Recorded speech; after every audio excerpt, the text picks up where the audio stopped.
One of the most important conversations you'll ever have with your late-stage chronic kidney disease patient is when you discuss dialysis options and dialysis vascular access. Hello, my name is Dr. Monnie Wasse. The purpose of this short video is to help you determine when to have the critical conversation regarding dialysis vascular access with your chronic kidney disease patient and how to overcome some common barriers. First, when? It's recommended that an AV fistula, the ideal form of vascular access, be placed at least 6 months before the anticipated start of hemodialysis. Second, patient education is essential at this point. There are a lot of decisions to be made, and they can't happen unless your patient understands the importance of things, such as attending vascular mapping, surgical consults, and not missing appointments. Third, barriers. Patient refuses referral. You'll educate the patient, perhaps schedule a family conference.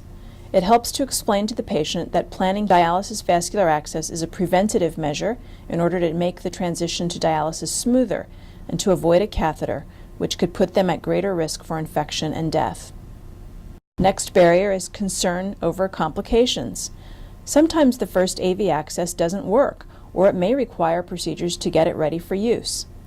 Patients should have an understanding of the various pros and cons of different types of vascular access so they know what to expect. Fourth, addressing the patient and family's questions. Why can't I just wait and get a catheter when I need dialysis? Tell them that a catheter enters their body and its tip is in the heart. Because of this, they're at significantly increased risk of serious bloodstream infection, hospitalization, and death in the first year of dialysis if they start dialysis using a catheter than if they'd use an AV fistula or an AV graft. I hate needles, and I don't think I want an AVF or AVG because being stuck so much will hurt. Remind your patient that there are several things that you can do to minimize the discomfort of cannulation. There are numbing creams that you can put on the AV fistula or graft before it's cannulated. Also, the dialysis unit can use a technique of sticking the access that uses the same holes every time, and it isn't painful over time. Finally, tell them that taking control over their own needle placement can reduce their fear and anxiety. Will I feel any differently if I use an AVF or AVG compared with a catheter?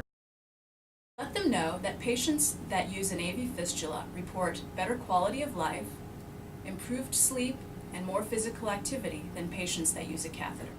I don't want an AVF or AVG because I don't think I'll like the way it will look on my arm.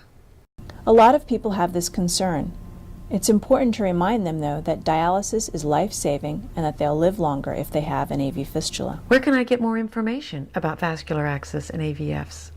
You can direct them to the Fistula First website. It has information that can help them decide if an AV fistula is the right type of vascular access for them.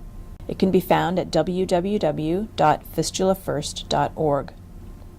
Studies have shown that advanced conversations between nephrologists and their patients facing imminent renal failure significantly reduce the likelihood of central venous catheter use and improve survival. Help give your patient every opportunity for success. Talk to them now about their vascular access options before they're facing dialysis, so they can make the right decisions in the days ahead.